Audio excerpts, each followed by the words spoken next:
स्वामी जी के संग में श्री शरदचंद्र चक्रवर्ती के वार्तालाप पढ़ रहे हैं। आज परिच्छेद 27 का पाठ करेंगे।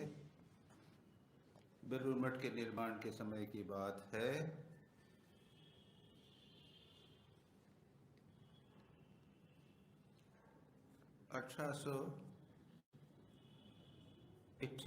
ईस्वी के।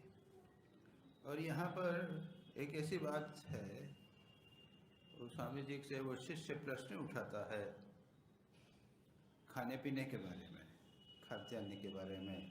कोई धर्माचरण के संबंध में कोई नियम है क्या? खाने पीने में धर्म का आचरण कोई संबंध है क्या? स्वामी जी ने कहा थोड़ा बहुत है, ज़्यादा नहीं। फिर कहते हैं, पूछता है कि फिर मांस खाना चाहिए क्या? मैं ये सोच रहा था कि यहाँ पर हम लोग जब बैठे हैं या अद्वैत आश्रम, तो ये तो शाकाहारी है, हम शाकाहारी हैं।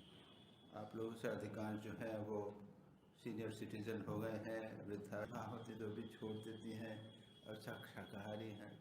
ऐसे में यह प्रश्न उठता है कि मांस खाना आवश्यक है कि नहीं। और इसके ऊपर स्वामी जी जो कहते हैं वो बड़ी मज़ेदार बात कहते हैं। स्वामी जी कहते हैं, खूब खाओ, जो पाप होगा मेरे को। क्यों? इसके ऊपर एक फुटनोट दिया, बताया है, समझाया क्या बात, क्यों स्वामी। ऐसा नहीं समझ लेना चाहिए कि स्वामी जी खाने पीने के बारे में वो अधिकारी विचार नहीं करते थे। यहाँ पर अधिकारी विचार की बात याद रखिए। और भारत में यानी सच पूछा जाए तो वेदों में भी खान पान में मांस की बात है। पहले भारत में हिंदू लोग मांस मछली खाया करते थे। उसके बाद में ये बौद्ध और जैन जो आंदोलन हुए, उसके बाद में ये छोड़ दिया गया। तो तात्पर्य यह है कि मानव समाज के साथ में मांसाहार जो है वो जुड़ा हुआ है। प्रारंभ से ही, जब से मानव जाति आई, तब से किसी न किसी प्रकार से वो जुड़ा हुआ है। अब स्वामी जी इसके बारे में कहते हैं कि साधारण नियम तो है, दूसरे ग्रंथों में यही साधारण नियम है कि जो खा ना सकें, पचा ना सकें, खाने से आपको इंडाइजेशन हो जाए और जीर्ण हो जाए, ऐसा खाना नहीं खाना चाहिए। और ये जो मांसाहार आदि है, ये आसानी से पचाया नहीं जा सकता। स्वामी जी इस बात ही करना चाहिए। लेकिन और दूसरी बात यह भी है कि जिससे शरीर गर्म हो जावे, उसके साथ में इंद्रियां अधिक चंचल हो जावे, ऐसा भी भोजन नहीं करना चाहिए। स्वामी जी बिल्कुल जनरल बात कर रहे हैं। अच्छा, तो इन दोनों को बात स्वामी जी कहते हैं कि अतः जो लोग आध्यात्मिक उन्नति चाहते हैं, उनमें से जिनकी मांस खाने की प्रवृत्ति है, उन्होंने, स्वामी जी ने ये दो बातें ऊपर कहें कि तुम पचा सको तो खाओ, और उसको खाने से अगर तुमको चंचलता आ जावे, मन रेस्टलेस हो जावे, तो उसको न खाओ। किन के लिए कहा है? जो लोग मांस खाते हैं बेसिकली, उसके लिए स्वामी जी कहते हैं। लेकिन इसके अलावा कहते हैं कि मांस खाऊं या नहीं, इसके संबंध में स्वामी जी कहते हैं कि प्रत्येक व्यक्ति को अपने आप निर्भर डिसाइड करना चाहिए कि शारीरिक स्वास्थ्य और मानसिक पवित्रता की रक्षा करके स्वयं ही अपने आप निर्णय करना चाहिए। लेकिन जहाँ तक भारत के लिए संबंध था, उस जमाने की बात है, याद रखिए, आज से 125 साल पहले की बात है। भारत की हालत अत्यंत दुर्दशा थी, खाने को नहीं मिलता था, तो मांस क्या खाए। लोग तो अत्यंत गरीब थे और उसमें भी दुर्बल थे। ऐसी स्थिति में स्वामी जी ने कहा था, भारत में गृहस्थों के लिए स्वामी जी मांसाहार के पक्षपाती थे। कहते थे, वर्तमान युग में मांसाहारी जातियों के साथ में उन्हें संग्राम करना होगा। अधिकांश सारा विश्व तो मांस खाने वाला ही। आप इधर भारत के पूर्व की ओर लो तो बहुत बड़ा देश है चीन, वो मांस खाते हैं। और पश्चिम में चले जाओ, ईसाई देश जो है वो मांस खाते हैं, और जो क्रिश्चियन देश हैं वो सब मांस खाते हैं। ऐसी स्थिति के अंदर उन्होंने कहा था जहाँ पर प्रतिद्वंद्विता है, मांसाहारी जातियों के साथ जीवन संग्राम है, उसमें स्वामी जी मांस खाने को वे उचित समझते थे। एक अच्छी तरह इस बात को हमें समझ लेना चाहिए। और इसके अतिरिक्त बाद भी स्वामी जी काफ़ी करते हैं, बातचीत हो रही है तो, और फिर बाद में स्वामी जी कहते हैं भारत में अरे मुंह मलिन है, दुर्बल है, मलिनता है, काम नहीं कर सकते हैं, ऐसे में और कहते हैं कि नहीं खाऊंगा। तो उस समय की भारत की बात कहते हैं। आज ज़माना बदल गया। पहले लाइफ एक्सपेक्टेंसी भारत की थी 35 वर्ष, अब 70 वर्ष हो गई। स्वास्थ्य है वो काफ़ी इम्प्रूव भारत के भारतवासियों का हो गया है। तो ये कैसे हुआ है? केवल मांसाहार से नहीं हुआ, उसके साथ में सरकार ने किया व्यवस्था की, उसको कहे ग्रीन रेवोल्यूशन, तो एग्रीकल्चर उसको बढ़ाया। उसके बाद व्हाइट रेवोल्यूशन, तो दूध को बढ़ाया। यानी ये दो बहुत महत्वपूर्ण हुए। इंदिरा गांधी ने किया या जिसने भी किया हो, तो इनके द्वारा भारत की खाने पीने की व्यवस्था उसको। तीसरी बात, ये सोयाबीन को चलाया। एक नया सोयाबीन दाल है, दाल खाओ ना, उसमें प्रोटीन ज़्यादा रहता है, और सोयाबीन जो है वो प्रोटीन अधिक है, उसको प्रचलित किया गया। इस प्रकार से, क्योंकि सब लोग, चाहे जो बहुत सारे लोग तो मांसाहारी नहीं है ना, जैन है, आप गुजरात में चले जाइए, बहुत से मांसाहारी लोग नहीं। पंजाब में, शायद बंगाल में अधिकांश लोग मांस करते होंगे, कोई बात नहीं। लेकिन इधर आप अगर पश्चिम की ओर जाएंगे, गुजरात, राजस्थान, उसमें कोई इतना ज़्यादा मांस इत्यादि खाया नहीं जाता है। ऐसे में उनका प्रोटीन कैसे प्राप्त होगा, ये उपाय है। तो स्वामी जी कहते हैं, उस समय की बात कहते हैं कि ये अहिंसा, परमो धर्म इत्यादि रहने दो। परमो धर्म बहुत ऊंची बात, अहिंसा परमो धर्म, जैसे अभी हमने पिछली बार बात की थी, सत्यात नास्ति परो धर्म, ये भी बात हुई थी। और तीसरी बात क्या कही थी, एक और कहा था, एक और बात था, सत्य, अहिंसा, ब्रह्मचर्य को स्वामी जी ने कहा था, वो सबसे इम्पोर्टेंट है, परम धर्म है। अहिंसा, सत्य, अस्तेय, ब्रह्मचर्य, अपरिग्रह में लोग तीन की बात करते हैं। सत्यमेव जयते, सत्यात् नास्ति परो धर्म, सत्य है, ब्रह्मचर्य है और अहिंसा है।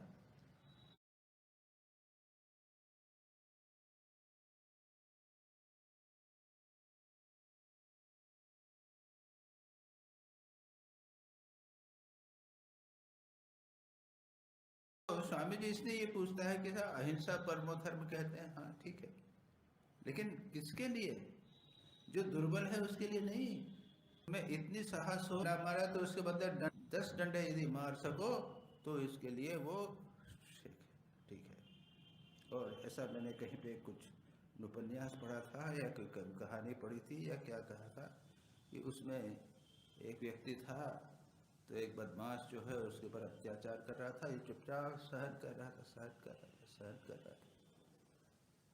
तो कहा वो कुछ नहीं, चुप नहीं बोला। उसके बाद में उसने एक घूंसा मारा, उसका ठंडा हो गया। तो इतनी ताकत अगर जब है तब तो आप अहिंसा करो, ताकत नहीं और अहिंसा।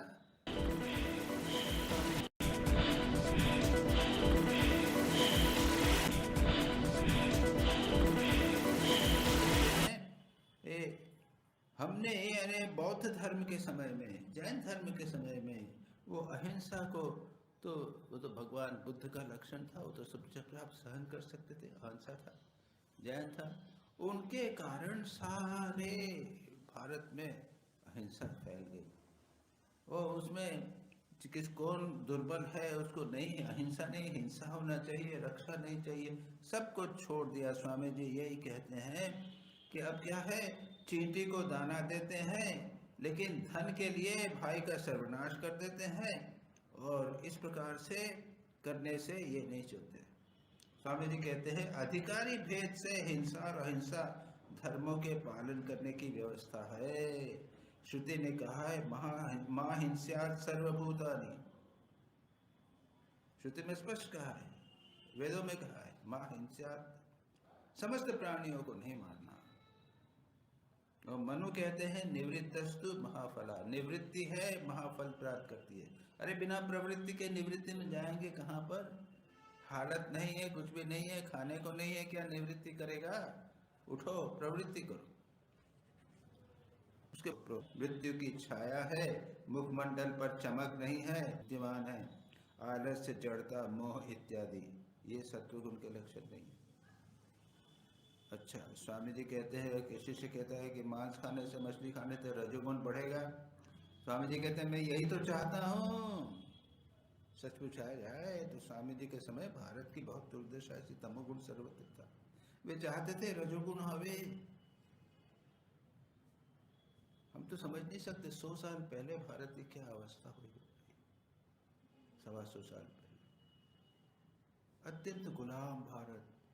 वो जैसे मैंने कहा ना, मॉर्टेलिटी रेट यानी मृत्यु दर बहुत अधिक थी। हमारी जो लाइफ एक्सपेक्टेंसी थी वो 35 वर्ष, अब हो गई 70 वर्ष। इस प्रकार से जब देखते हैं स्टेटिस्टिक्स तो देखते हैं कि कितने लोग जो हैं पॉवर्टी लाइन के नीचे है, कितने लोग कहाँ का उसका वजन, वेट रिकॉर्ड इत्यादि सब देखते हैं। मैंने देखे ये सब। मैंने कहा कि आपको बताने से क्या लाभ, मैंने सब आज की टेक्निकल सब देखा, 1947 में कैसा था और अब कैसा था। तो सरकार ने उसको जैसे ये सोयाबीन चलाया, ग्रीन रेवोल्यूशन किया, व्हाइट रेवोल्यूशन किया, उससे बहुत फर्क पड़ा। लोगों को अब खाने को मिलने लग गया है और प्रोटीन मिलने लग गया है, दूध मिलने लग गया है। तो ये उस समय की बात स्वामी जी कहते हैं। अब स्वामी जी कहते हैं मांस मछली खिलाकर उद्यमशील बनाना पड़ेगा, जगाना होगा, कार्य तत्पर बनाना होगा धीरे धीरे, नहीं तो लोग जड़ बन जाएंगे, पेड़ के पत्थरों की तरह जड़ बन जाएंगे। इसलिए परंतु महाराज, शिष्य पूछते हैं मन में जब सत्वगुण की अत्यंत स्फूर्ति होती है तब क्या मांस मछली खाने की इच्छा होती है? ये भी पूछा है। ये अच्छा एक विषय उठाया है उसने। और स्वामी जी क्या कहते हैं, नहीं, फिर इच्छा नहीं होती। एक बार जब सत्वगुण आ जाएगा तो इच्छा नहीं होती। स्वामी यतीश्वरानंद जी ईस्ट बंगाल के थे, तो ईस्ट बंगाल में तो रेगुलर है ना, लेकिन बाद में उन्होंने छोड़ दिया। और बेंगलोर में थे तो उधर वहाँ तो प्रचलन था ही नहीं, लेकिन इसके अलावा भी जब बंगाल में भी आते थे तो नहीं देते। अरे भाई, जितना उतने उच्च कोटि के संत, यानी उनको तो इच्छा ही नहीं होगी बिल्कुल, बचपन से खाते होंगे तो भी इच्छा नहीं होगी। वो रजोगुणी भोजन है। और फिर ये भी भाव होता है, एक अवस्था ऐसी आ जाती है कि लगता है कि किसी को मार के उसका भोजन करना, चाहे कितनी बात करे, सच पूछा जाए तो ये है कि अहिंसा की दृष्टि से देखा जाए तो कोई भी व्यक्ति प्राणी की किसी न किसी प्रकार प्राणी की हिंसा भी जीवित नहीं रह सकता। हम चलते फिरते हैं, कीड़े वगैरह मरते हैं कि नहीं? हमने इतनी बड़ी बड़ी बिल्डिंग बनाई है, उसमें मरे कि नहीं लोग? तो मानव का जीवन जो है वो किसी न किसी प्राणियों के जीवन पर निर्भर करता है। ये एक विधान है, प्रकृति का विधान। ऐसे में जो संत है वो क्या करते हैं, वो कहते हैं बाबा जितनी जल्दी हो सके शरीर चला जाए, जितना हम जीवित रहेंगे उतना दूसरों को, प्राणियों को, छोटे मोटे कीड़े इत्यादि सबको कष्ट होगा, मरेंगे।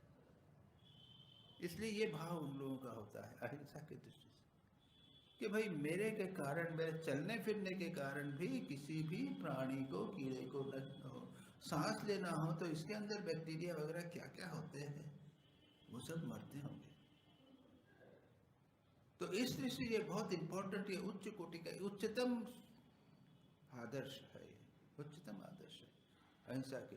सर्वभूतानाम यानी मध्य सर्वम प्रवर्तते, मैं ही समस्त संसार के समस्त प्राणियों में विद्यमान हूँ, मैं और मेरे दूसरा प्राणी कोई भिन्न नहीं है। ये है उच्चतम अहिंसा का आदर्श। और उसमें जब पहुंच जाते हैं तो फिर किसी प्रकार स्वयं जीवित रहना भी नहीं चाहते। स्वामी जी कहते हैं सत्वगुण के प्रकट होने से ये सब लक्षण समझो। और सत्वगुण ने पूछा कि सत्वगुण में फिर मांस लेते हैं क्या कि नहीं लेते हैं, लेकिन ये सत्वगुण के लक्षण है। क्या है? दूसरे के हित के लिए सब प्रकार से प्रयत्न करना, कामनी कांचन में संपूर्ण अनासक्ति, अभिमान शून्यता, अहं बुद्धि का शून्यता आदि जिसमें जो लक्षण है जिसके होते हैं उसकी फिर मांस खाने की इच्छा नहीं होती। ये सत्वगुण है। अभिमान रहित, अहंकार रहित, अनासक्त, कामनी कांचन से पूर्ण त्याग, दूसरे के कल्याण की चिंता करना, अपनी चिंता नहीं करना, ये है सत्वगुण के लक्षण। आप स्थितप्रज्ञ दर्शन पढ़ लीजिए, गीता में है, श्रेष्ठ भक्त के वर्णन है, त्रिगुणातीत भक्त का वर्णन है, जीवन व्यक्ति विवेक में जीवन मुक्त कौन है उसके लक्षण है। ये हमारे शास्त्रकारों ने ये आदर्श दिए गए हैं। और याद रखिए, इसको हमें नियमित पढ़ना चाहिए, जानना चाहिए कि हमारा लक्ष्य क्या है। कम से कम हम नीचे तो न जाए, ये ऊंचा आदर्श, लेकिन नीचे न जाए, ये ध्यान रखें, तमोगुण ना आवे। हम लोग रजोगुण के लक्षण पे, रजोगुण और तमोगुण के बीच में है ना।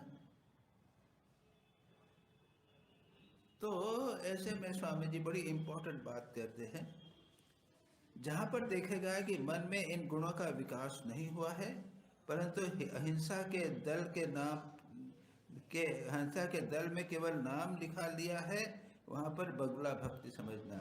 ये गुण है नहीं है, निरहंकारिता नहीं है, और दूसरों के प्रति दया का भाव नहीं है, कामनी कंचन का त्याग नहीं है, दूसरों के कल्याण के लिए और अहिंसा अहिंसा बात कर रहा है, ये केवल इतने से नहीं हो सकता। अब तो एक ये हुआ सामाजिक दृष्टि से चिंतन हुआ इसके बारे में। अब यहाँ पर वो आध्यात्मिक दृष्टि से बात कर रहे हैं। शिष्य पूछते हैं, महाराज छांदोग्य उपनिषद में कहा है आहार शुद्धो सत्व शुद्धि, सत्व शुद्धो ध्रुवा प्रति, स्मृति है ना। आहार की शुद्धि से सत्व यानी हमारा मन शुद्ध होता है, सत्व शुद्धि से हमारी ध्रुवा स्मृति होती है। स्मरण शक्ति, स्मरण शक्ति का मतलब क्या है? केवल याद, किसी बात को याद किया वो नहीं, हमें अपने आत्मस्वरूप की स्मरण।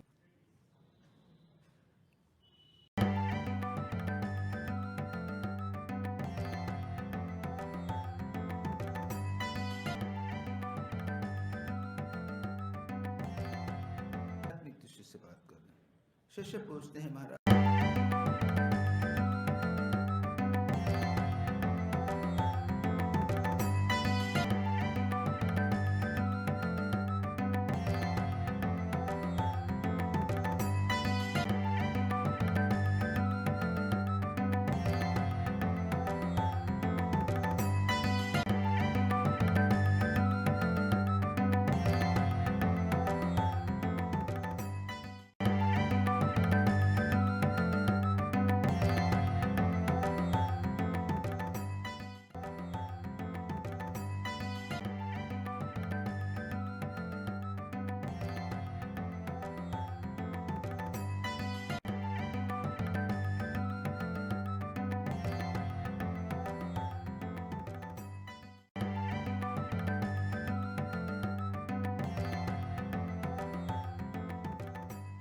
सदा बना रहता है। आहार शुद्धो सत्व शुद्धि, सत्व शुद्धो ध्रुवा स्मृति। तो उसके लिए कहते हैं, वो कहता है कि इसलिए सत्वगुणी बनने के लिए रजोगुण और तमोगुण को करने वाले पदार्थों को तो छोड़ना चाहिए। इसमें यहाँ पर शुद्धि का क्या अभिप्राय? जहाँ आहार की शुद्धि की बात शुद्धि कह रही, स्वामी जी कहते हैं, अब देखिए स्वामी जी बहुत महत्वपूर्ण बात कर रहे हैं। आहार का अर्थ क्या है? आहरण करना, जो हम भीतर लेवें। क्या लेवें? स्वामी जी कहते हैं कि शंकराचार्य ने भाष्य में कहा है, आहार यानी इंद्रिय विषय। समस्त इंद्रियों से, मैं कान से जो सुनता हूँ, आँख से जो देखता हूँ, स्पर्श जो करता हूँ, मुंह से जो खाता हूँ, वो सब के सब आहार है। तो कहते हैं कि आहार का अर्थ है खाद्य पदार्थ। मेरा मत है उन दोनों के मतों में सामंजस्य कर लेना होगा। यानी बाहर से जो ले रहे हैं वो, यानी श्रुति ने जो कहा, छांदोग्य उपनिषद में जो कहा है, तो उसमें, और शंकराचार्य ने जो कहा है, वो भाष्य करते हुए शंकराचार्य आहार यानी इंद्रिय विषय कहते हैं, और रामानुज जो आहार यानी खाद्य पदार्थ कहते हैं। दोनों का समन्वय करना पड़ेगा। केवल दिन रात खाद्य अखाद्य पर वाद विवाद करना का प्रश्न नहीं है। मैं फक्त सिर्फ बात करना, खाएं ये खाएं नहीं खाएं, कई लोग केवल यही चलता रहता है। खाने पीने में इतना महत्व दे जाते हैं कि भाई इसके बिना काम नहीं चलेगा। अरे हाँ, ये शास्त्र में लिखा है, ये लिखा है। अरे मन को सदा अच्छा बना रखो, उच्च समय पर रखो, भगवत चिंतन करो, सब इंद्रियों से अच्छा देखो, इत्यादि करो। तो क्या वास्तविक प्रश्न ये क्या है? दिन रात अखाद्य अखाद्य पर विवाद करके जीवन व्यतीत करने से करना उचित है, या वास्तव में इंद्रिय संयम करना आवश्यक है? मोस्ट इम्पोर्टेंट है इंद्रिय संयम। अतएव हमें इंद्रिय संयम को ही मुख्य उद्देश्य मान लेना होगा, और उस इंद्रिय संयम के लिए भले बुरे खाद्य अखाद्य का थोड़ा बहुत विचार कर लेना। सबसे इंपॉर्टेंट है इंद्रिय संयम। इंद्रिय के द्वारा बुरी चीज मत देखो, आंखों से बुरी बात मत देखो, कानों से बुरा वस्त्र मत सुनो, मुंह से बुरी चीज मत खाओ, स्पर्श जो है वो बुरी चीज का स्पर्श न करो, शब्द स्पर्श रूप रस गंध, गंध जो हो तो गंदी गंध न सुनो। ये इंद्रियों को कंट्रोल करना, ये आहार का एक अंग है। उसके साथ में खाने पीने का भी सावधान ध्यान, ये स्वामी जी कहते हैं। अब उसको दृष्टांत द्वारा स्वामी जी समझाते हैं। आहार की बात चल रही है। स्वामी जी कहते हैं, शास्त्रों ने कहा है खाद्य 3 प्रकार के दोषों से अपवित्र हो जाता है। 3 प्रकार से खाना बुरा हो जाता है। क्या है बोलिए? आप लोग तो इतना सुनते हैं यहाँ बैठ। क्या है? जाति दोष, निमित्त दोष, आश्रय दोष, है कि नहीं? जाति दोष स्वामी जी देखिए क्या कर रहे हैं। जाति दोष प्याज लहसुन मांस इत्यादि हो गया। तो आप जानते हैं कि हम लोग सावधान रहते हैं, देखते हैं कुछ लोग प्याज लहसुन नहीं खाते हैं तो वो अलग से बनता है, कुछ लोग खाते हैं तो। दूसरा है निमित्त दोष, जैसे हलवाई की दुकान से आए, कितने प्रकार की मरी मक्खियाँ इत्यादि धूल इत्यादि पड़ी गई हैं, अब वो खुला पड़ा हुआ, आजकल थोड़ा कवर करने लग गया है, लेकिन उसका मतलब क्या है? उसमें निमित्त दोष। और तीसरी चीज है आश्रय दोष। आश्रय दोष बुरे व्यक्ति का छुआ हुआ अन्न, बुरा व्यक्ति ने छू लिया है, वो बुरा व्यक्ति का छुआ हुआ अन्न। तो अब यहाँ दिया नहीं, श्री रामकृष्ण को बात आएगी, स्वामी जी खुद बात। जाति दोष अथवा निमित्त दोष जो से खाद्य युक्त है या नहीं, इस पर सभी विशेष रूप से दृष्टि रखते हैं। अभी जाति दोष हम सब जानते हैं कि अभी हम मांस मछली ये प्याज लहसुन नहीं खाते हैं, ठीक है, सब लोग ध्यान रखते हैं। उसके बाद में कहते हैं निमित्त दोष, सावधान रहना है।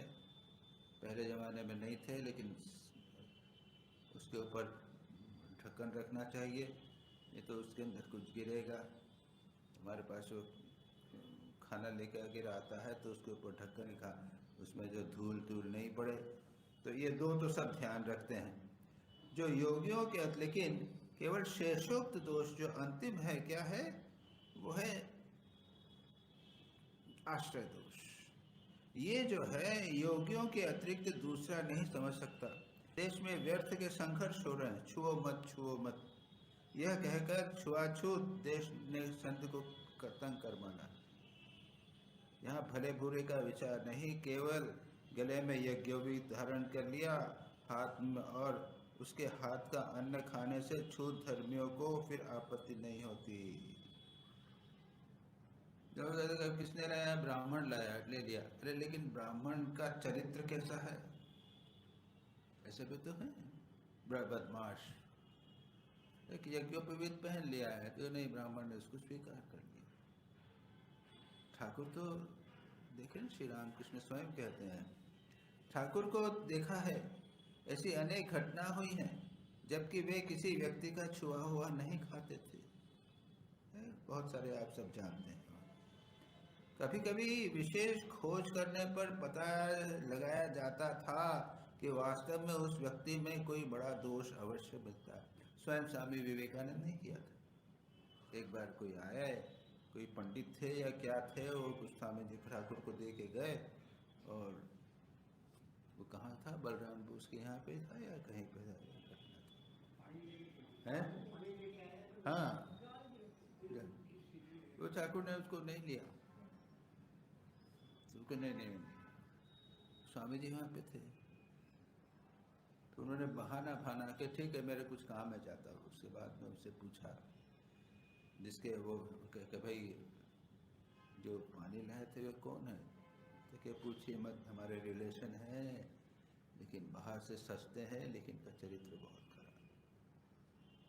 स्वयं स्वामी जी ने इन्वेस्टिगेट करके उसको देखकर उसके साथ उसको पता लगाया था कि वो बुरे चरित्र वाला था। तुम लोगों का धर्म अब भात हंडी में रह गया है। दूसरी जाति का छुआ भात ना खाने से ही मानो भगवान की प्राप्ति होगी।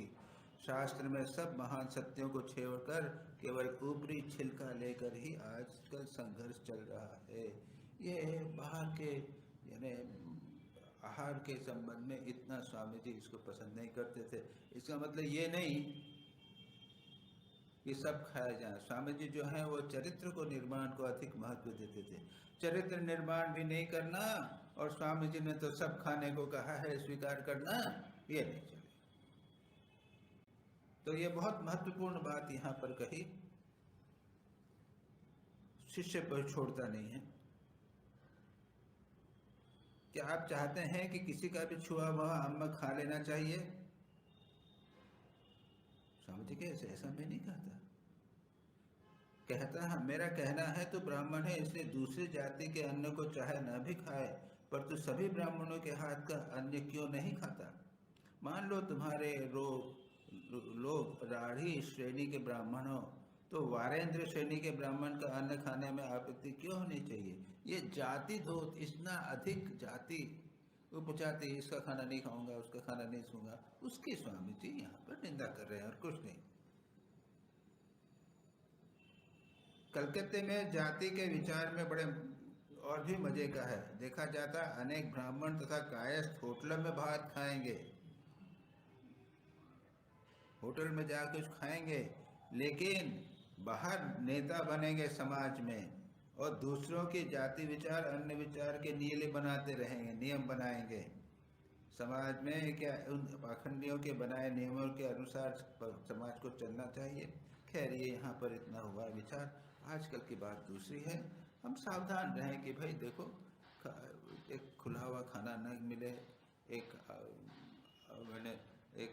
रजोगुणी खाना न मिले, सात्विक खाना मिले, और कोई एक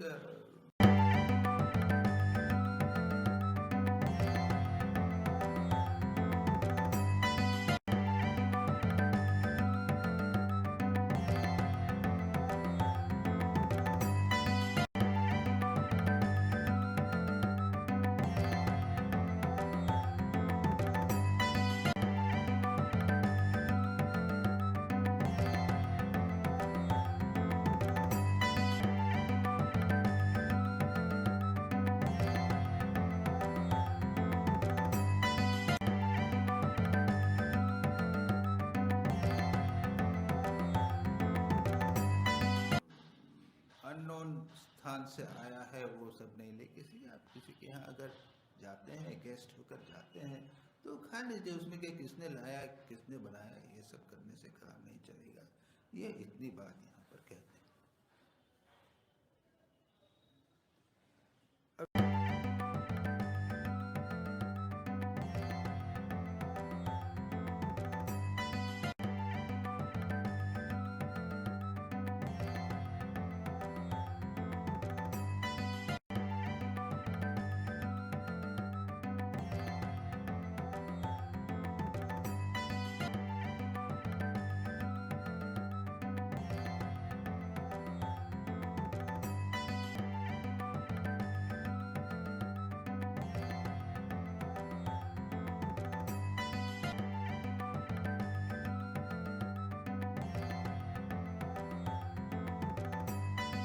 स्वामी जी कहते हैं इसके आगे, असल में उनकी बातों को छोड़कर सनातन ऋषियों का शासन चलाना होगा, पुराने ऋषियों का शासन। तो स्वामी जी क्या ऋषियों का शासन क्या हुआ? तो अब हमारा जो भारत का समाज है अभी भी किसी न किसी प्रकार से ऋषियों के यानी हमारे पुराने शासनों से चल रहा है। विवाह परंपरा के संबंध जो है वो उसके संबंध कैसे बनाने चाहिए, किससे बनाने चाहिए, क्या होता है, तो ये सब देखना पड़ता है। एक लड़की कौन सी जात का है, ये लड़का कौन सी जात का है, ये कैसे है, ये सब अभी भी चल रहा है, लेकिन धीरे धीरे सब जा रहा है। स्वामी जी कहते हैं कि उस पुराने रूढ़ी को बनाए रखना चाहिए। तो क्या महाराज कलकत्ते के आधुनिक समाज में ऋषियों का शासन नहीं चल रहा है? कल स्वामी जी कहते हैं कलकत्ते में क्यों? मैंने भारतवर्ष में अच्छी तरह छानबीन कर देखा है, कहीं भी ऋषि शासन ठीक नहीं चल रहा है। केवल लोकाचार, देशाचार, स्त्री आचार, इन्हीं सभी स्थानों में समाज का शासन चल रहा है। जो पुराने हर एक प्रत्येक समाज में थोड़े से नियम बन जाते हैं, स्त्रियों के लिए ऐसा आचरण है, यहाँ पे इस स्थान पे ये नियम है इत्यादि हो जाते हैं। न कोई शास्त्र का अध्ययन कर रहा है, न उसके अनुसार समाज चल रहा है। तब क्या करना चाहिए? अब देखिए स्वामी जी जो बात कर रहे हैं, लेकिन मैं इसका उत्तर नहीं दे सकता। स्वामी जी को कहे ये बात हो गई 125 वर्ष पहले, उसके बाद में कुछ हुआ है? स्वामी जी कहते हैं ऋषियों के मत से चलना होगा। मनु, याज्ञवल्क्य आदि मंत्र से देश को दिखना होगा। देखना भारत में कहीं भी अभी चातुर्वर्ण विभाग दृष्टिगत नहीं हो जाता। चतुर्वर्ण भी अगर उठ जाए तो चातुर्वर्ण क्या है कि इसमें भी कई बुराइयां आ गई थी। ब्राह्मण जो है वो अत्याचार करने लगे थे, शूद्रों पर अत्याचार। स्वामी जी स्वयं कहते हैं कि दक्षिण भारत में तो ये हाल देखा कि जो शूद्र है उनको नियम था कि रास्ते में जाता होगा तो बताएगा कि मैं जा रहा हूँ, तो लोग हट जाएंगे रास्ते से। वो घंटी बांध कर जाता था, कण चलते हुए जाता था, तो लोग रास्ते से हट जाते हैं, शूद्र जा रहा है। ऐसी बुरी अवस्था थी उन लोगों की। उनके ऊपर कितना अत्याचार हुआ। ये अत्याचार ये हिंदू धर्म के ऊपर जो प्रभाव हुआ, दक्षिण भारत में ईसाई आ गए, क्रिश्चियन हो गया। बिहार में जो है ये बौद्ध धर्म, ये अहिंसीय ब्राह्मणों के अत्याचार के कारण, जातिवाद के कारण ही तो हुआ। और जितने भी निम्न जाति के लोग थे या तो मुसलमान बन गए, या फिर उस जमाने में आज से 1500 साल पहले, 2500 साल पहले वो सब जैन या बौद्ध बन गए। तो ये आप देख लीजिए, इतिहास देख लीजिए, ये अत्याचार के कारण, ब्राह्मणों के अत्याचार के कारण। तो ऐसी स्थिति थी। स्वामी जी कहते थे, क्या कह रहे हैं स्वामी जी? भारत में कहीं भी अब चातुर्वर्ण विभाग नहीं है। पहले ब्राह्मण, क्षत्रिय, वैश्य, शूद्र चारों वर्णों के लोग, पहले 4 वर्णों से में देश को विभाजित करना होगा। सब ब्राह्मण को एक करके ब्राह्मण की जाति संगठित की जानी होगी। इस प्रकार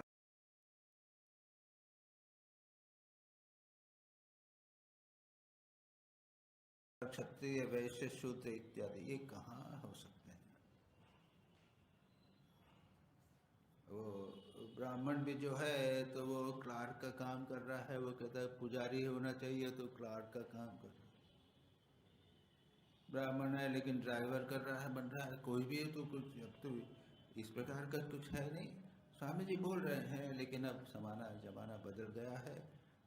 125 वर्ष पहले की बात स्वामी जी कर रहे हैं, 1902 के पहले की बात। ये कौन सा है? 1998 का, वही तो 150 वर्ष, 125 वर्ष तो हो गए।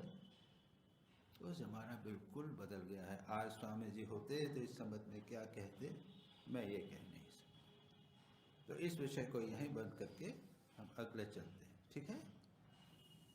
28वां परिच्छेद। यहाँ पर भी इसी प्रकार की बात होगी। नीची जाति की घृणा इत्यादि की बात है। शिष्य पूछते हैं, आजकल समाज और देश की बुरी दशा क्यों है? स्वामी जी कहते हैं, तुम ही लोग जिम्मेदार हो। क्यों? बहुत से दिनों से देश की नीची जाति वालों से घृणा करते हुए तुम लोग जगत की घृणा के पात्र बन गए हो। हमने कब घृणा की? उसने, स्वामी जी ने कहा, तुमने नीची जातियों की घृणा की। वो अभी मैं बात जिस बात की कर रहा था, तो हमने कब किया? वो स्वामी जी कहते हैं, क्यों? पुरोहित ब्राह्मणों के दलों ने ही वेद वेदांत आदि सार युक्त शास्त्रों को ब्राह्मण के अतिरिक्त अन्य जाति को पढ़ने नहीं दिया। ब्राह्मण जो है, जो शूद्र जाति अगर किसी को स्पर्श कर ले वेद को तो उसको हाथ काट दो, ऐसा ऐसा क्या क्या सब नियम बने हुए थे वो जातियों के ऊपर अत्याचार के। स्वार्थ की दृष्टि से तुम्ही लोग ने चिरकाल उनको नीचे दबा कर रखा। ऐसा करते आ रहे हो। ब्राह्मणों ही धर्मशास्त्रों पर एकाधिकार जमा कर विधि निषेध अपने हाथों में रखा था। भारतवर्ष की दूसरी जातियों को नीचा कहकर उनके मन में विश्वास जमा दिया कि वे वास्तव में नीच है। लोग समझने लगे कि हम तो नीच हैं, हम तो महाराज कुछ नहीं है, हम तो गरीब हैं। अब तुम्हारा कॉन्स्टिट्यूशन बदल गया है, जो कॉन्स्टिट्यूशन है उसमें जाति वाति तो कुछ नहीं है। संविधान जो है भारत का संविधान, उसमें नियम है, उसके अनुसार सारा जगत चलेगा। अब आप कोई गाँव में जाओ तो कुछ प्रकार की बातें होती होंगी, और कितनी होती होंगी यही नहीं मालूम। और आप जिसके पास जा रहे हैं, जिस क्लार्क के पास जा रहे हो, जिस डॉक्टर के पास जा रहे हो, किसी प्रोफेसर के पास में जा रहे हो, किसी ऑफिसर के पास में जा रहे हैं, तो कौन सी जाति का है मालूम है क्या? तो शूद्र भी हो सकता है, ब्राह्मण भी हो सकता है। ये सारा बदल गया है एक प्रकार से कहते हैं।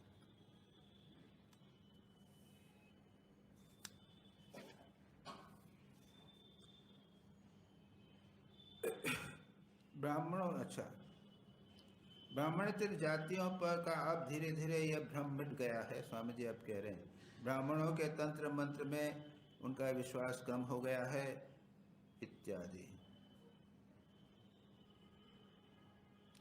शिष्य कहते हैं, छुआछूत आदि बंधन आजकल धीरे धीरे कम होते जा रहे हैं। धीरे ब्राह्मणों का घोर अत्याचार जो प्रारंभ से उन्होंने सब उपाय किए थे, उसका फल हम हाथों हाथ देख रहे हैं।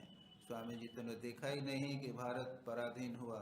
पराधीन स्वामी उसमें ही थे स्वामी जी, तो उसमें तो पराधीन था ही, यही तो पराधीन है। यानी अगर आप सारे भारत को, कुछ लोग अपना प्रभुत्व बना लें और सारे भारत की शिक्षा नहीं है, खाने पीने को नहीं है, तो गुलाम होगा कि नहीं होगा? और किसने गुलाम किया? थोड़े से अंग्रेजों ने लेकर गुलाम किया। थोड़े से अंग्रेज लाए, उन्होंने सारे भारत को गुलाम बना दिया।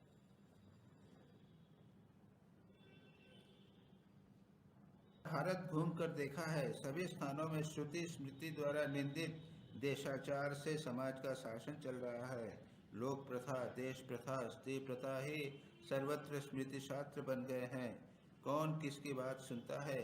धन दे सको तो पंडितों का दल जैसा चाहो विधि निषेध लिख देगा। कितने पुरोहितों ने ये शास्त्र इत्यादि पढ़े हैं, उस पर देखा बंगाल में रघुनंदन का शासन। शिष्य पूछे, अब ऐसा चलना संभव है? स्वामी जी कहते हैं, कोई वेद के प्रति सम्मान बढ़े, सब लोग वेदों की चर्चा करें, इस प्रकार सर्वत्र वेद का शासन फैले। ये स्वामी जी कह रहे हैं कि कभी यहाँ देशाचार है, कहीं दूसरी जगह है, अलग अलग चल रहे हैं, क्या करना चाहिए? तो शिष्य कहते हैं, ऐसा क्या संभव है? स्वामी जी कहते हैं, वेद के नियम न चलें, परंतु समय के अनुसार काट छाट करने कर नियम बनाने पड़ेंगे। शिष्य कहता है, परंतु महाराज, देश में मनु, याज्ञवल्क्य आदि ऋषिगणों के फिर से पैदा हुए बिना ऐसा होना संभव नहीं है इत्यादि। अरे पवित्रता और निस्वार्थ चेष्टा के लिए ही तो मनु याज्ञवल्क्य बने हैं, और कुछ चेष्टा करने पर हम भी तो मनु याज्ञवल्क्य बन सकते हैं। उस समय हमारा मत भी क्यों नहीं चलेगा इत्यादि सब चल रहा है। भाई अब शिष्य पूछता है, महाराज, संस्कार, समाज संस्कार के संबंध में आप संक्षेप में कुछ उपदेश दीजिए। स्वामी जी दूसरी बात करके कहते हैं, यह जो मनु आदि का शास्त्र पढ़ा है तथा और भी जो पढ़ा है उस पर अच्छी तरह सोच कर देख कि जो असली जड़ अथवा उद्देश्य क्या है। उस जड़ को लक्ष्य रखकर अन्य तत्वों का प्राचीन ऋषियों की तरह संग्रह कर और समयोपयोगी मतों को लेकर उसमें मिला दे। केवल इतना ध्यान रखना कि समग्र भारत की सभी जातियों तथा संप्रदायों के लोगों का ही उन सब नियमों को पालन करने में से वास्तव में कल्याण हो। उन्होंने कहा कि एक स्मृति लिख दो, तुम लिखो। वो शास्त्र जो है वो पढ़ता। अब वो शिष्य ने, मैंने पता लगाया, कोई स्मृति विधि शिष्य ने कुछ लिखी नहीं। वो कहते हैं कि परंतु महाराज, शिष्य कहते हैं उस प्रकार के काम में लगकर क्या होगा, मृत्यु तो पीछे ही लगी हुई है। ये शिष्य किसी प्रकार मानने वाला भी नहीं है। और स्वामी जी को कैसे इस प्रकार का एक शिष्य मिल गया पता नहीं। दत्त छोकरे, मरना तो एक बार है, मरना तो एक ही बार है। कापुरुष की तरह दिन रात मृत्यु की चिंता करके मरने से क्या फायदा। महाराज, मृत्यु की चिंता यदि न भी हो फिर भी इस अनित्य संसार में कर्म करने से क्या लाभ। मृत्यु की बात और न फिर इस अनित्य संसार है। वाह, इतने बड़े विज्ञानी वो हो गए क्या। स्वामी जी कहते हैं, मृत्यु अवश्यम भावी है तो कीट पतंगों की तरह मरने के बजाय वीर की तरह मरना अच्छा है। अनित्य संसार के में 2 दिन तक जीवित रहकर कर लाभ ही क्या है। It is better to wear out than to rust out. जरा जीर्ण होकर थोड़ा थोड़ा करके क्षीण होते हुए मरने के बजाय वीर की तरह दूसरों के अल्प कल्याण के लिए भी लड़ते हुए उसी समय मर जाना क्या अच्छा नहीं। हाँ जी, आपको मैंने आज बहुत कष्ट दिया। शिष्य कहते हैं, स्वामी जी कहते हैं, यथार्थ जिज्ञासु के पास लगातार 2 रात तक बोलते रहने से भी मुझे श्रम का बोध नहीं होता। मैं आहार निद्रा छोड़कर लगातार बोल सकता हूँ। चाहूँ तो हिमालय की गुफा में समाधि मग्न हो सकता हूँ, रह सकता हूँ। और देखता रहा है, आजकल माँ की इच्छा से मुझे खाने की भी चिंता नहीं है। किसी न किसी प्रकार सब कुछ जुट जाता है। तो फिर क्यों ऐसा नहीं करता। इस देश में भी क्यों रह रहा हूँ। केवल देश की दशा देखकर और परिणाम का चिंतन करके फिर स्थिर नहीं रह सकते। स्वामी जी जो हैं वो कभी भी समाधिस्थ होकर रह सकते, ये बात स्वामी जी करें। और खाने की कोई चिंता नहीं, कहीं भी रहो अपने मन को पूरी तरह हटा के मैं विलीन ब्रह्म में विलीन रह सकता हूँ। लेकिन स्वामी जी कहते हैं कि फिर मैं क्यों कर रहा हूँ केवल देश की दशा और परिणाम की चिंता करके। ये स्वामी जी का जैसे कहते हैं, कभी कभी वे कहा भी करते थे कि मेरा सबसे बड़ा वीक पॉइंट क्या है, मदर इंडिया, भारत मेरा प्रेम का एक वो है। मैं तो ब्रह्मज्ञ हूँ, मैं कहाँ संसार में डूबा रह सकता हूँ, नहीं। लेकिन भारतवर्ष के लिए, भारतवर्ष के लिए प्रेम उनको खींच कर रखता था। स्वामी श्री राम कृष्ण ने कहा था, वो तो समाधि मग्न रह सकते थे। स्वामी जी ने कहा, ठाकुर ने कहा था, तेरा हार्ड काम करेगा, तेरे हड्डियों से काम हुआ। समाधि फमाधि तुच्छ लगती है। केवल देश की दशा देखकर और परिणाम का चिंतन करके फिर स्थिर नहीं रह सकता। समाधि फमाधि तुच्छ लगती है, तुच्छम ब्रह्म पदम हो जाता है, ब्रह्म पद तुच्छ होता है। तुम लोगों के कल्याण की कामना ही मेरे जीवन का व्रत है। जिस दिन वह व्रत पूर्ण हो जाएगा उसी दिन देह छोड़कर सीधा भाग जाऊंगा। शिष्य मंत्र मुक्त हो स्वामी जी की ओर की इन बातों को सुन रहा था। स्तंभित हृदय से चुपचाप उनके मुख की ओर ताकता हुआ देर तक बैठा रहा। उसके बाद प्रणाम करके जाने लगा। महाराज तो फिर आज्ञा दीजिए। स्वामी जी बोलते हैं, जाएगा क्यों रे, मठ में ही रह जा। वो नहीं, संसारी रहे, काफी परिवार हो गया उनका। गृहस्थ में जाने पर फिर मलिन हो जाएगा। यहाँ पर देख कैसी सुंदर हवा है, गंगा जी का तट है, साधुगण है, साधारण भजन कर रहे हैं, कितनी अच्छी अच्छी बातें हो रही है, और कलकत्ते में जाकर फिर व्यर्थ की चिंता में लग जाएगा। ठाकुर तो दृष्टांत भी देते हैं, माँ के भी दृष्टांत कई है। किसी आदमी को वैराग्य हो गया, वैराग्य हो गया, काशी चला गया ना, उसके बाद 6 महीने बाद में उसने दिया, चिट्ठी लिखी कि आप चिंता मत करना, मेरे को जॉब। तो हम लोग भी हैं जो काशी में आके रह रहे हैं, लेकिन कहाँ वैराग्य तो होता नहीं, और मन भी भगवान में ले लगता, कुट कुट सारा दिन निकल जाता है। मैं भी सोच रहा हूँ कि मेरे को इतना सारा टाइम है, लेकिन ध्यान कितना हो, पता नहीं, कुछ न कुछ कुट होते हुए सारा जीवन निकल जाता है।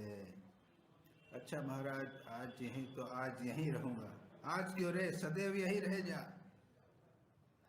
क्या होगा फिर संसार में जाकर। स्वामी जी की बात सुनकर शिष्य ने सिर झुका लिया।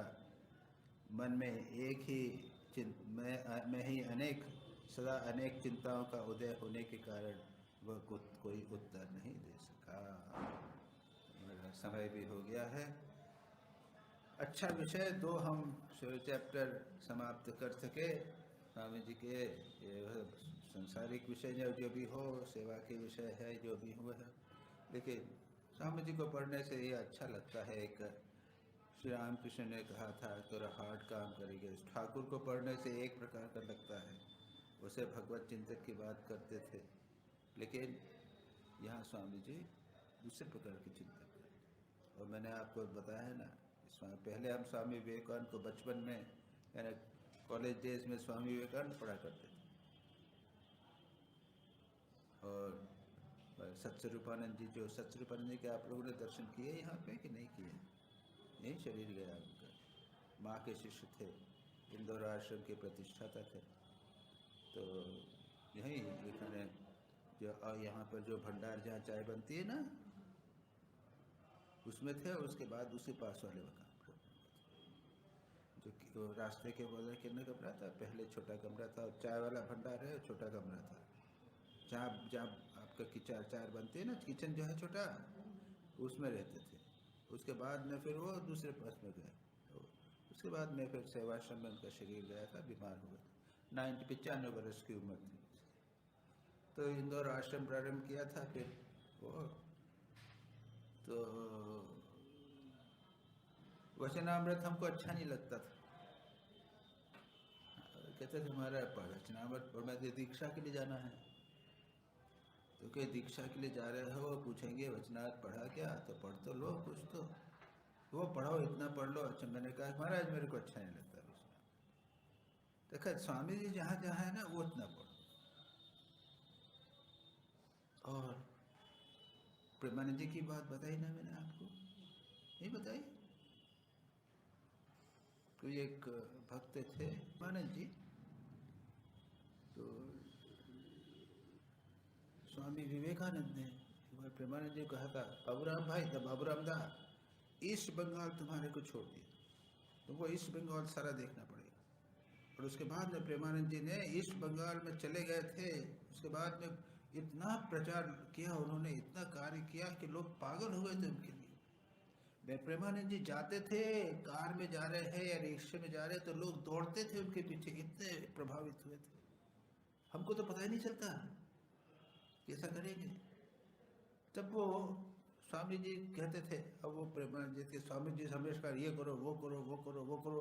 स्वामी जी एक्टिव रहे, सब कुछ कार्य कर रहे हैं, वो ठाकुर के साथ हमेशा रहे। प्रेमानंद जी ठाकुर स्वामी जी से डरते थे। उसके बाद प्रेमानंद जी का शरीर खराब हुआ, वो वाराणसी सेवाश्रम यहाँ पे ट्रीटमेंट के लिए आए। उस समय विवेकानंद साहित्य कंप्लीट वर्क्स, उसके 5 वॉल्यूम निकल चुके थे। प्रेमानंद जी ने कहा पढ़ूं तो क्या, नरेंद्र ने लिखा। पढ़ा, पढ़ते पढ़ते पढ़ते लगा, अरे ये तो स्वामी ठाकुर के विरुद्ध कोई बात तो कही नहीं। मैंने स्वामी जी को गलत समझा। वो दूर रहते थे हमेशा स्वामी जी से, हमेशा स्वामी जी से जब जीवित थे दूर रहते थे बाबा, शरीर से दूर रहते थे, क्योंकि वो कर्म कर्म कर्म करेंगे ही करेंगे। और जब पढ़ा लिखा, अरे ये तो स्वामी जी ठाकुर जो है, ठाकुर की बात से विरुद्ध है ही नहीं। उनको सब जगह ना ठाकुर स्वामी जी तो वे मानव की सेवा की बात तो करते ही नहीं है। स्वामी जी तो भगवान की सेवा की बात कर रहे हैं, सब में है शिव ज्ञान से जीव सेवा की बात कर रहे हैं, सभी की बात कर रहे हैं। उसके बाद परिवर्तन हो गया, बाद में कहने लगे मैं स्वामी जी का शिष्य हूँ।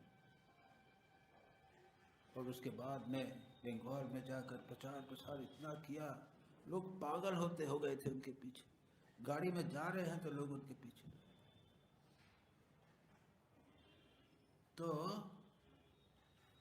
स्वामी जी को पढ़े बिना, और बाद में लोग कहते थे, कोई आया तो स्वामी जी मैं तपस्या करने जाना चाहता हूँ, एक कोई ब्रह्मचारी हो गया कुछ होगा,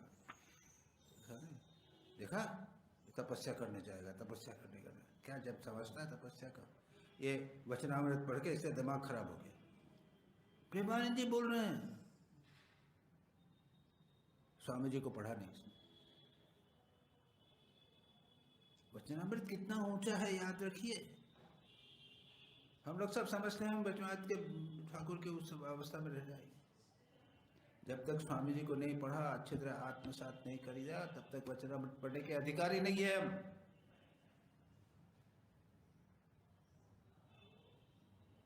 अब देखिए आज पढ़ा कितना अच्छा लगे। स्वामी जी बता रहे हैं कि ठाकुर के वचनामृत को जीवन में कैसे उतारना। बैठे हुए थोड़ा बहुत जप जाप कर लिया सुबह शाम, बस सदा सर्वदा नाम गुणगान करना, सत्संग करना, नित्यानित्य विवेक करना, एकांत में जाना, यही बात है। ये चार पहले लाइन बोल दिया मास्टर महाशय को।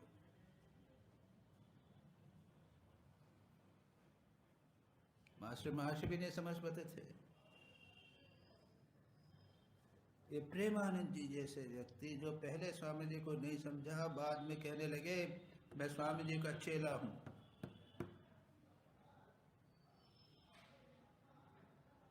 तो मैं अच्छा किया, थोड़ी बात मेरे दिमाग में आई थी, ये बात चल रही है तो ठाकुर से ये शिष्य से बात कर रहे हैं स्वामी जी, इसके संदर्भ में मेरे दिमाग में जो विचार कर रहा था आई। तो हम लोग अच्छा है कि हमने स्वामी जी के बीच को लिया, इसके वजह चलते हैं। नमः श्रीयतिराजाय विवेकानंद सूरये सच्चित् सुख स्वरूपाय स्वामिने